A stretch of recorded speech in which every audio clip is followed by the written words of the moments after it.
Hi, everyone. This is day 5, the Eastern Front, Central Powers versus Russia. In previous days, we talked about the Western Front, we talked about fighting in East Africa. Now we're going to talk about the Eastern Front. And the main overarching question for today is how did the Great War become a fight over materiel? In other words, a fight over war supplies. Materiel is the main topic for today, and it's a vocab word that means military materials. So when we pronounce materiel, it means war supplies. This map is here to remind us of what we're talking about. Talking about the Central Powers in the middle there, they are in the center. And we have the Eastern Front on the east and the Western Front on the west. Question number 1 for today. Why did both sides struggle on the Eastern Front? So, on the Eastern Front, we're going to talk about Austria Hungary versus Russia, mostly because we talked about Germany when they were fighting against France. So, now we're going to talk about Austria Hungary and Russia just to change it up and make sure we cover as many countries as possible. So, the question is why did both sides struggle? Why did Russia and Austria Hungary struggle? And the short answer is that neither side is very industrialized. Both sides are fighting, sort of prepared to fight wars like it's the 1800s. This picture on the left shows us sort of a early typical Eastern Front battle with horses and pikes, cavalry, soldiers lined up in rows as if we're fighting a battle of Waterloo or something like that. This led to very quick supply shortages, shortages of all of the things that you would manufacture to support a war, things like guns, bullets, cannons, but also things like shoes, jackets, blankets, all the supplies you need to fight a war. The second problem that both sides faced was that of terrain. And so, specifically talking about the campaign in the Carpathian Mountains. In the Carpathian Mountains, which are right here in sort of the eastern part of Hungary, the battle happens in the mountains. And at the top of the mountains, even in the summer, it's cold and snowy and icy. Fighting in the mountains is difficult for both sides, difficult for everybody. Heck, it's even difficult for the US military in the present day. And so soldiers struggled to get through the mountains, struggled to fight in the mountains, and struggled to just stay alive and comfortable in the cold, difficult climate. The other thing that happens, the third thing that happens, is that in early battles, the officer corps of both armies is decimated. These are some of the early officers in the Austro Hungarian military, and many of them were killed off in the early battles, so that leadership was really lacking later on. In later battles, once all the main experienced officers had died, you have new, inexperienced people in charge. Those new, inexperienced commanders are going to have less experience, obviously, but they're going to have less sophisticated plans and less sophisticated strategies, or at least less successful strategies. So, this is where we also have large numbers of troops surrendering. We have lots of prisoners of war here and here. People, huge numbers of Russian troops surrendering, for example, because the commanders just aren't in a position to skillfully command. But overall, supplies are the big problem. Supplies are the problem on the battlefield. Supplies are the problems in the mountains, and supply of leadership is the problem that we're talking about with the commanders. One statistic to give an example is that Russian soldiers were often stealing clothing from dead bodies on the battlefield. Not only were they stealing weapons and ammunition from dead bodies, but they were stealing jackets, hats, socks, gloves, anything they could from dead bodies on the battlefield. One statistic that you can point to as an example, there were 5 million men in the Russian army at one point and only 4.6 million rifles. So they were about 400,000 rifles short in their supply. So this is not a question, this is a discussion. How could Britain and France get supplies to their ally Russia? Britain and France over here would like to assist their ally Russia and get them supplies, but Russia is trapped behind the wall of these central powers. One way might be to send ships through the North Sea. The problem is, for much of the year, this part of the Baltic is iced over, and you can't really get supplies into these ports. So, the other alternative is to go down around Spain, around Italy, and go through this sea route right here in a place that comes to be known as Gallipoli. That way, they could ship supplies through the British, probably the British Navy, through the ocean here, through the sea here, and into year-round ports on the Russian southern coast. So, how was the Gallipoli campaign supposed to help Russia? How was it intended to help Russia?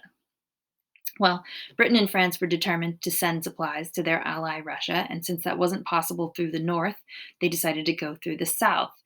Some people referred to this as the soft underbelly of the Central Powers. The Ottomans and the Turks were seen as being weaker fighters than the Germans and the Austrians, and so cutting through here, through Central Powers territory, was anticipated to be easier. It ended up not being the case. The Allies sent, instead of sending British troops or French troops, they sent ANZAC troops. ANZAC stands for Australia New Zealand Army Corps, and they were the people who were sent to Gallipoli. Down here on the bottom right, you can see a sort of computer simulation of what this would be like. The plan was to attack and control the land on either side of this little skinny bit of water. And then eventually ships would be able to go through here. You can almost see the opening. There's an opening right there, and then around there, and then through here, and then on through here, and then on through here, and up into Russia. Since ships were clearly the best way to supply Russia with all of the hundreds of thousands of guns and trucks and later on tanks and things that Russia's going to need, it seems like a good idea to take control of Gallipoli. The Australian and New Zealand troops do a really noble effort, but they ultimately fail. They land in a very vulnerable way on the beaches, and then they end up having to fight their way inland almost straight uphill. You can see in this computer simulated picture, if you land on the coast here, you're going to have to go pretty much straight uphill. Or even in places like this, if you were to land on the beach is wide open, and then you have to go uphill. So all the Ottoman Turks with their German allies had to do was set up gun emplacements on the tops of these mountains, and they could shoot straight down onto the Anzac troops that were vulnerable on the beach. The Anzacs rushed into the land and quickly dug trenches, although the trenches look a little weird in Gallipoli because of the steep cliffs that the Turks were on top of. And it becomes a trench warfare stalemate, just like on the Western Front. The one difference is that on the Western Front, the main problems with trench warfare were mud and rats. In Gallipoli, the problem is there's not enough water. It's really, really hot, really dry, and there are millions and millions of bugs. You can see some Australian Army Corps members here um, trying to beat the heat, some of them not wearing the shirt part of their uniform. The Australian uniform included shorts and a wide brimmed hat, so they were pretty well suited for the climate. But they would have to truck water into the trenches for the soldiers to eat, to drink, and it was a pretty miserable experience overall. So, the next matter for discussion is then how do we help Russia? We, Britain and France, how do we over here help them over there, Russia? If you can't get through here because there's trench warfare, and if you can't get through here because there's trench stalemate, Italy and Austria Hungary were fighting right about here. The Alps are here.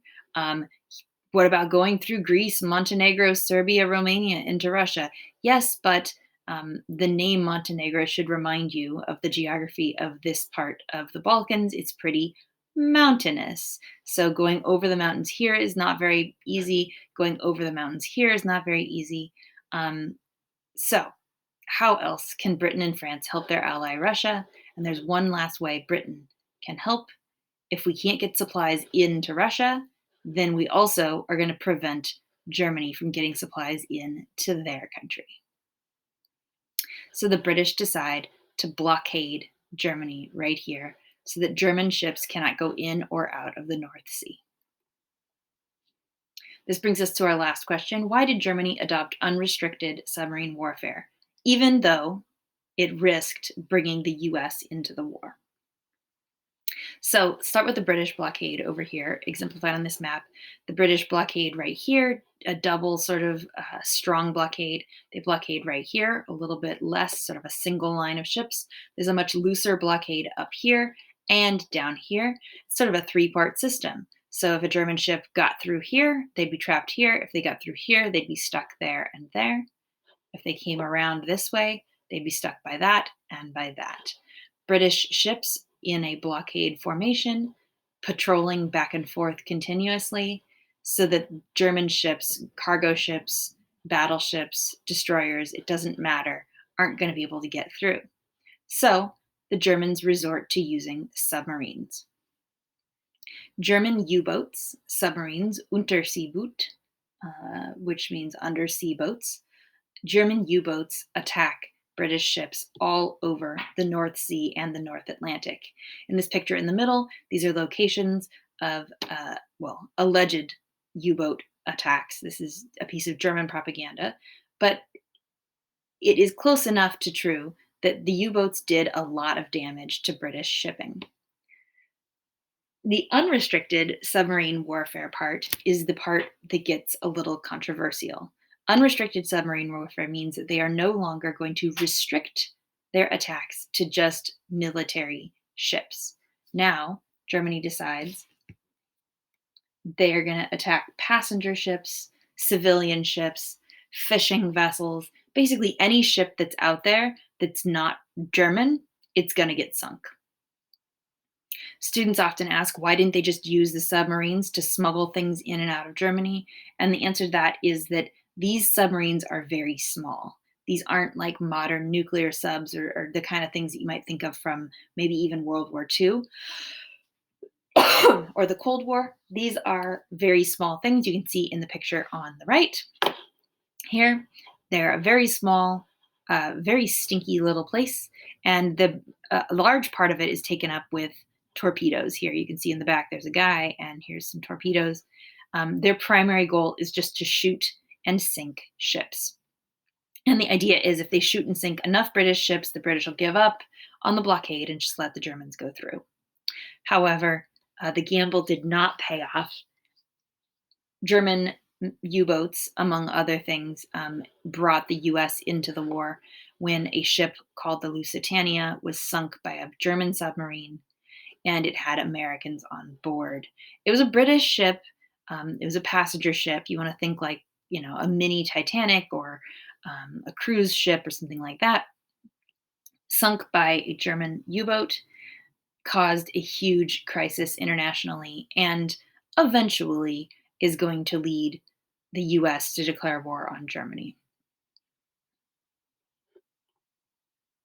That's the answers for today.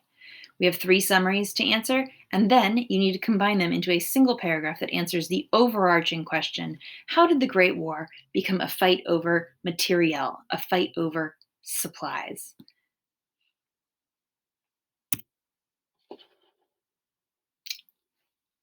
Good luck.